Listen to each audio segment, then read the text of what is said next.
Welcome to Minimalish. I'm your host, Desiree, and this is a podcast about minimalism. Sort of.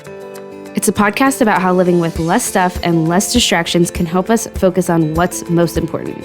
So what you'll find here? Of course, we will talk decluttering and living with less, but we'll also talk about the important things in life and how to approach them intentionally.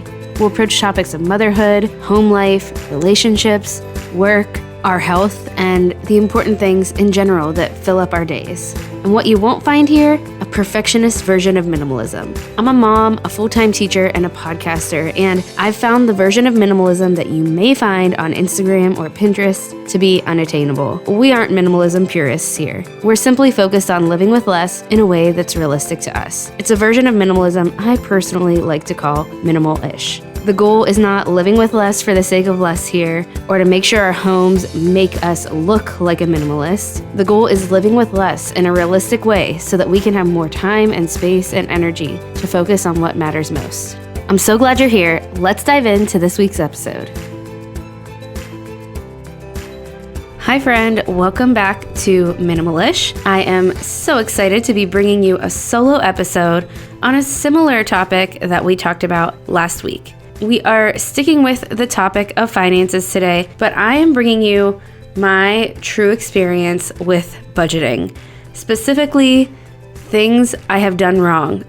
Things I've done wrong with budgeting, things I've done wrong with our family's debt-free journey, which we started back in early 2020, maybe even 2019, I think 2019, but things have gone up and down along the way. And I think more of us who struggle need to share these stories. Because when it comes to finances, when it comes to aiming to become debt-free, there is not a one-size-fits-all approach.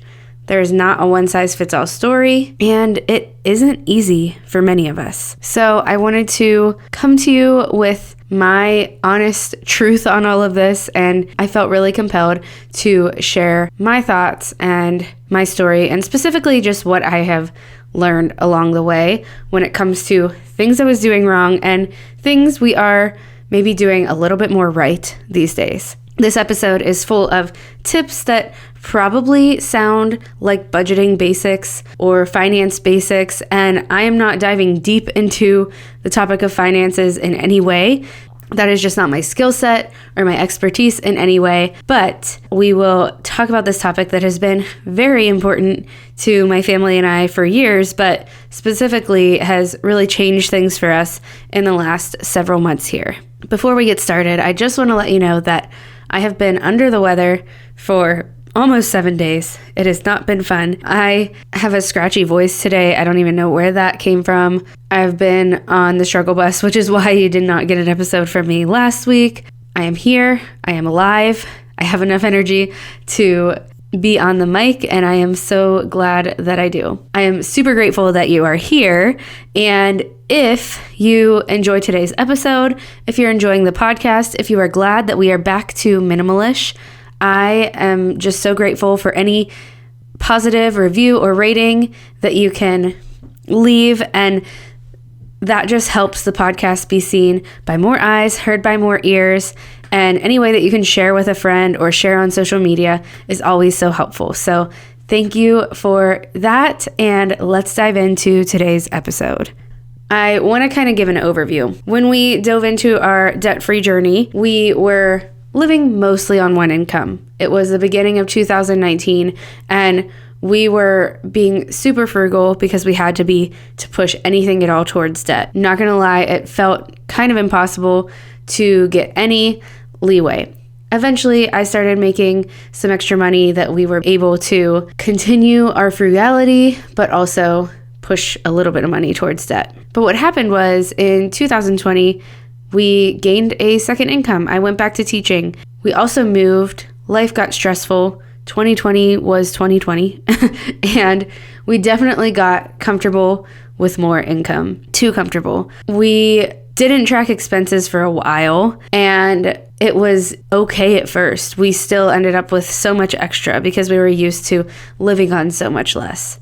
But eventually, we just got more and more comfortable, and things added up, and we slowly lost track of our better spending habits that we had developed in the past. So that's kind of in a nutshell how things went wrong on the debt-free journey and how we're almost kind of have restarted over the last few months. But in the meantime, in those months where things were definitely going wrong, and even at the beginning, things were just really hard and felt impossible for us, we learned a lot along the way. So the first thing that we were doing wrong is we were budgeting wrong. I kind of take control of the budgeting in the household. I find it pretty interesting, kind of even fun. I will say that we struggle a little bit, and I struggle a little bit with keeping with that budget. But I realized that part of that was budgeting wrong. Even when we were successfully working towards a debt-free journey, budgeting was always a struggle. Why did it feel so hard for me? I mean, it's math. It shouldn't be that hard. But what happened was, and this might be a similar situation, but I was learning so much about budgeting per month, right? There's a monthly budget that you follow, but we get paid twice a month. We both get paid on the same days twice a month, so that is great because it keeps things uniform. I know this can get even more complicated if things are different for your family, if things are different with the days you get paid. But regardless, a monthly budget was not working out. And I realized the reason for that was that it felt like I had to stretch a whole month. And the beginning of the month, it was really easy to be like, oh, it's a new budget. We can just spend the things we want to spend finally, because the end of the last month was getting pretty stretched thin. So we got excited about the beginning of the month. It was really hard to keep that budget as the month went on. We started budgeting paycheck to paycheck instead of a whole month. So basically we have 2 budgets per month for us. That's how it works. And then I kind of set up a long game budget for the whole month. I look at the whole month when I start the budget, but then I kind of plan out 2 separate budgets. These 2 separate budgets are based on the bills that come out during that time and whatever extra money we have to play with during those 2 separate pay periods. Doesn't feel like a free-for-all at the beginning of the month and then super tight at the end of the month.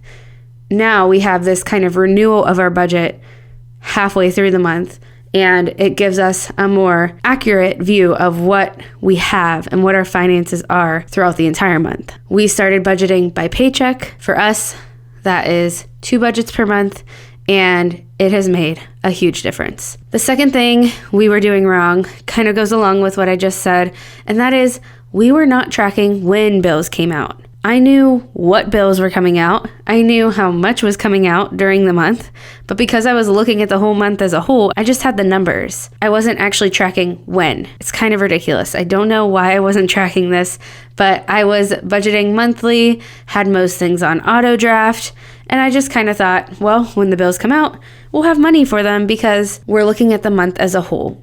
But sometimes this just didn't align with how we were spending within our budget and the money we had coming in, the bigger bills that would come out at certain times a month, and it would make things really iffy at certain parts of the month. So budgeting by paycheck has helped. I know exactly which paycheck bills are coming out of, and this is probably obvious to most people that you should keep track of this when bills are coming out, but it's something I just wasn't doing. Now I keep a bill pay calendar. And honestly, it doesn't necessarily even matter the specific day it's coming out, but now I know what part of the month it's coming out. And I do write down the actual day as well, just so that I know what is coming out when, and that helps us know, what actual extra do we have during that part of the month. The third thing we were doing wrong is we were not tracking our expenses often enough. This is the number one mistake I was making. It is also the number one, pain in the butt of budgeting, is that the more often you track your expenses, probably the more successful you will be. I do think this is probably the most needed thing, especially if you are struggling to keep on track with your budget. We were not sticking to our budget because I wasn't checking up on our budget or tracking our spending often enough. Now I track our spending about every other day or so, and that seems to help. Every day would be ideal, but do I actually make the time for it every single day? No, I'm being honest here. Sometimes I will still let things go for about a week every once in a while. And when I do, first of all, it's a lot more tedious. There are a lot more things I need to track. And second of all, that is a surefire way to make some budgeting slip-ups. Right now, I am using the YNAB app, You Need a Budget. I've used Every Dollar. I have used a spreadsheet, but I learned pretty quickly I am not an Excel person. I don't know what the heck I'm doing or Google Sheets. Every time I tried to copy and paste the formula over, it just wouldn't work. So I am back to a budgeting app. I'm liking it so far, but those are just a couple of apps I've used. I liked Every Dollar as well. I just decided to change things up. When we track often enough, when we track every couple of days, I am able to keep up with our budget. I'm able to give my husband updates on what we have left in all categories. We're able to make accurate budgeting decisions. I hope you're enjoying today's episode, but I want to take a quick break to thank the sponsors that are making it possible. If you are looking for a way to relax in today's noisy digital world, if you want a screen-free, gadget-free activity that not only helps you rest, but trains your brain as well, you need a Unidragon puzzle. Unidragon puzzles aren't just your average puzzles. They are beautiful, colorful wooden puzzles with collections such as Jigsaw Nature puzzles, Mandela puzzles, world maps, and the Quezzle, which is a quest and a puzzle all in one. We spend a lot of time doing similar tasks day in and day out. We might spend a lot of time on screens, might feel busy and rushed, be pushing for deadlines. This can all lead us to burnout or even chronic fatigue, and we need high quality rest in our lives so that we can avoid that.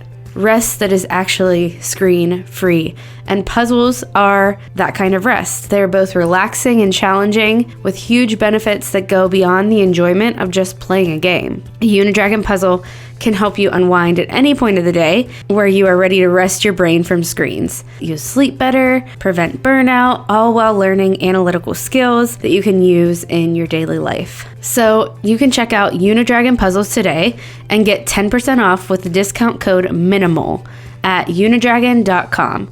That's 10% off your Unidragon purchase with discount code MINIMAL at unidragon.com. I want to thank Indeed for sponsoring today's episode. Right now, hiring is a challenge. It's time for a hiring partner that can help you rise to that challenge, and that's Indeed. If you're hiring, you need Indeed because Indeed is the hiring partner where you can attract, interview, and hire all in one place. And Indeed is the only job site where you're guaranteed to find quality applicants that meet your must-have requirements, or else you don't pay. Instead of spending hours on multiple job sites hoping to find candidates with the right skills, you need one powerful hiring partner that can help you do it all. Indeed partners with you on every step of the hiring process. Find great talent through time-saving tools like Indeed Instant Match, assessments, and virtual interviews. With Instant Match, as soon as you sponsor a post, you get a short list of quality candidates with resumes on Indeed that match your job description, and you can invite them to apply right away. Plus, you only pay for the quality applicants that meet your must-have requirements. That's one of the things that I love about Indeed. It's their Instant Match feature. Over 90% of employers get quality candidates with this feature as soon as they sponsor their job post, according to Indeed data. You can start hiring right now with a $75 sponsored job credit to upgrade your job post at Indeed.com/intention. Offer valid through March 31st. Go to Indeed.com/intention to claim your $75 credit before March 31st. Terms and conditions apply. Need to hire? You need Indeed. All right, friend, let's get back to today's episode. The next mistake that we made when budgeting is probably a pretty personal one, and I think anyone can apply this to themselves and what matters in their own lives. So we were trying to be frugal on groceries, like very frugal, when it didn't match our values or habits. The grocery budget has always been a target of mine because I keep thinking, like, I see other people have these super low grocery budgets. If I could only do that, we could save so much money in this area. But this really goes for any category of the budget that you are trying to be your ideal self versus your real self. I love to learn how people get their grocery budgets super low, but after months and months of trying, it just doesn't work great for us. Now, we don't have a huge grocery budget, although I'd like to, but we do spend a little extra on groceries than I ideally would like to, I guess, because of the way that we eat as a family. Plus, if we are going to avoid spending on restaurants as often, I need to have quick, easy convenience options available as well. And that's just me. That's my life. I need it. Although I'd love to have a super tight budget in this area, and I definitely have things to learn and can tighten it up. Anytime I try to go super low in this budget area, it just doesn't work. We are not able to stick with it. We don't eat the way we enjoy eating personally as a family, and it feels limiting. So overall, to apply that to different areas of the budget, I think a budget really shouldn't feel limiting. You get to choose where your money is going, and for us, it doesn't make sense to limit in this area when we could limit in another area that is less important to us as a family. The other thing we were doing that definitely was a budgeting mistake was impulse spending. Now, I highly recommend going back to my last episode with Allison Baggerly, where we really talk all about impulse spending and dive in. But I just didn't really fully deal with my impulse spending habits. And diving into minimalism helped, but that doesn't mean that these habits didn't pop back up when I was having lots of feelings, especially like during 2020 and during so many life changes. Impulse spending really creeped back into my life. Also, not tracking our expenses enough allowed me to believe we had what we needed in the budget for a small impulse buy here or there, and I justify it just because it was something small.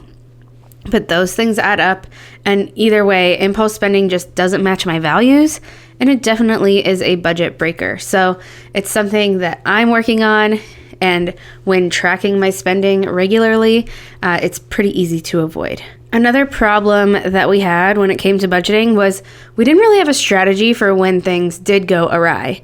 When an impulse buy happened, or when a large car expense happened, which happened to us in January. Large expenses that we weren't expecting, or even small expenses that we weren't expecting that messed up our budget. We didn't have a strategy for when that happened. Of course, we had a small emergency fund, but that didn't last long, and we needed a strategy for what to do when it's already, halfway through the month or a quarter way through the month and the budget isn't looking good already, or even in the last few days of the month and we are really tight. So what I learned from Allison, who was on my last episode, is something called a mini budget. And those mini budgets are a budget that you make with the money that you have right now in your bank account and the expenses that you have in the span of time that you need before your next paycheck, along with any other expenses that you might have, like groceries, bills, anything that would be coming out during that time. And that mini budget just spans that amount of time. So I made one of these in January when we did have a large car expense and when we were kind of like catching up from Christmas. And it was a budget that spanned 9 days, and it really helped us just rein things in and know what we had for those 9 days and have a plan to get us through. The last thing that I think we were doing wrong, and a lot of people have different opinions on this, but I really think we just didn't have enough emergency fund.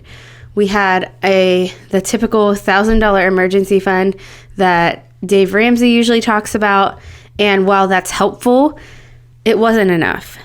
And when it came down to it, when life gets hard, when expenses pop up, $1,000 might not be enough. So right now we have just been working on building our emergency fund so that it is more helpful to get us through when life brings unexpected things. So those were my 8 things that we were doing wrong on our debt-free journey, that we were doing wrong when it came to budgeting, that were making things really hard financially for us. Changing these things little by little has gotten us definitely way back on track financially. So I hope that sharing these things pretty transparently helps you. If finances are a struggle for you, or if you're just not a typically financially savvy person, this is how I have always been. I'm just not naturally well-versed in finances, but I have learned a lot, and learning and implementing along the way has made me feel a lot more confident, and I hope that these tips help you in some way if you struggle, and I hope they help you feel more confident as well. That is all for today's episode. Again, if you did enjoy it, share it with a friend or share it on social media in some way. I'm super grateful for that. Thank you so much for being here and for listening in, and I will talk to you right back here again on the next episode.